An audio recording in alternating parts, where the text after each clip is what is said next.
I can't believe I did this! I can't believe I did this. I can't believe I did this! Mother would be so furious if she knew I disobeyed her and left the tower. But that's okay, I mean, what she doesn't know won't kill her. Right? Oh my gosh, this would kill her. This is so fun! I am a horrible daughter. I'm going back. I am never going back! I am a despicable human being. Best day ever!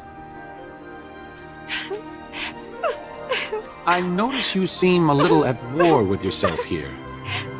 A little more than a little. Yeah. I feel like Square really did the Disney properties justice this time around. Like the Disney World's visits as a whole, at least in my opinion, trumps any of the other visits we've had in the other Kingdom Hearts games. There's not as many Disney Worlds to visit as, say, KH1 or 2, and we only get to visit each world once. But each Disney visit, with the exception of the Winnie the Pooh world, is way more lengthy and has a lot more areas in them to explore. A lot of them have really cool little Easter eggs, and us Disney/Pixar fans sure love our Easter eggs.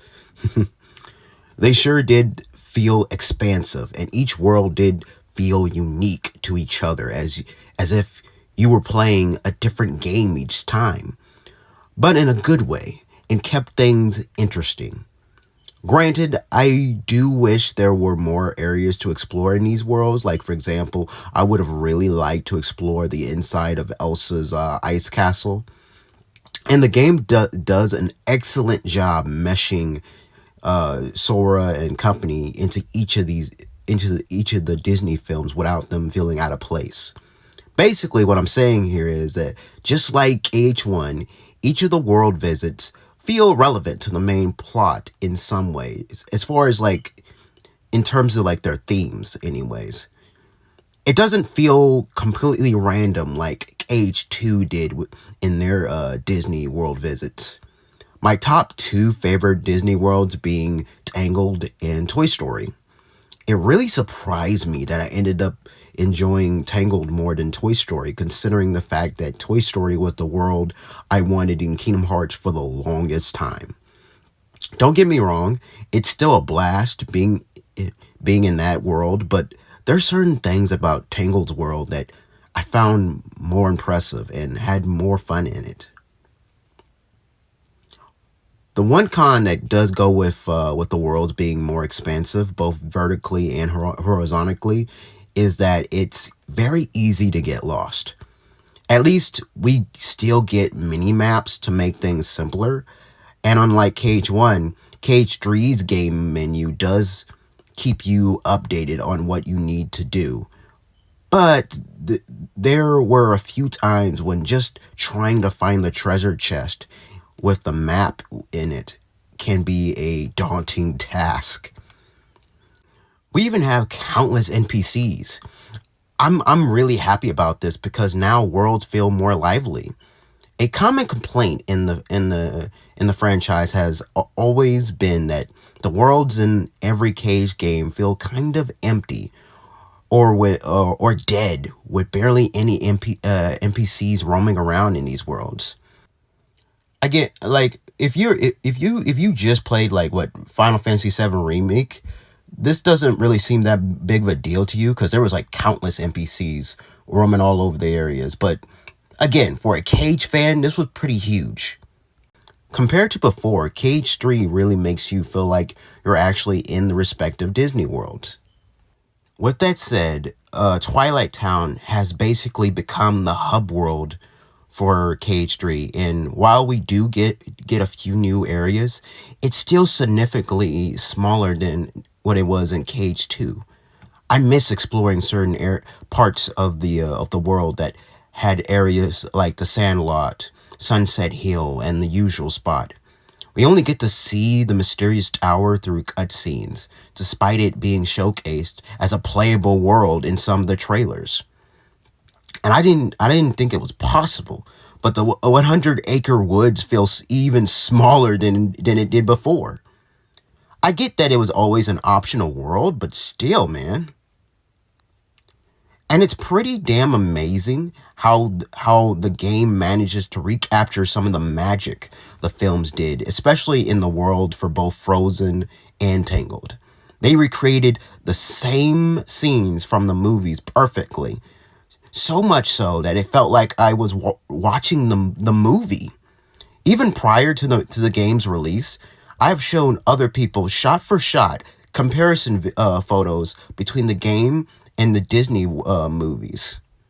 And believe it or not, I had some people say that not only did they look extremely identical to each other, but the game might even have made the characters look better than they did in the movie. Which surprises me considering the fact that Disney puts like millions of dollars into their animated films. So it just goes to show how great of a job the team at Square Enix did in terms of the Disney worlds. The cold never bothered me anyway.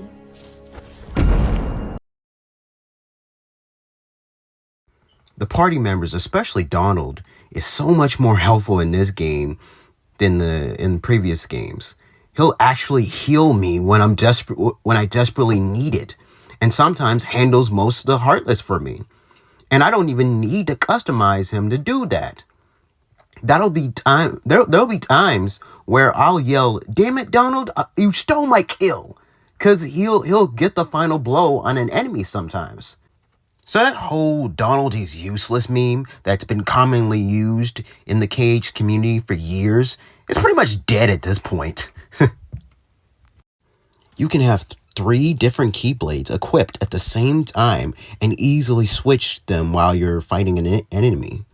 You also get to level up your favorite Keyblades to make them stronger. Before, there was no incentive to continue using Keyblades obtained from previous worlds, since the newer Keyblades were more powerful. Now, Keyblades you have a fondness for are viable even later in the game, since you can level up their stats.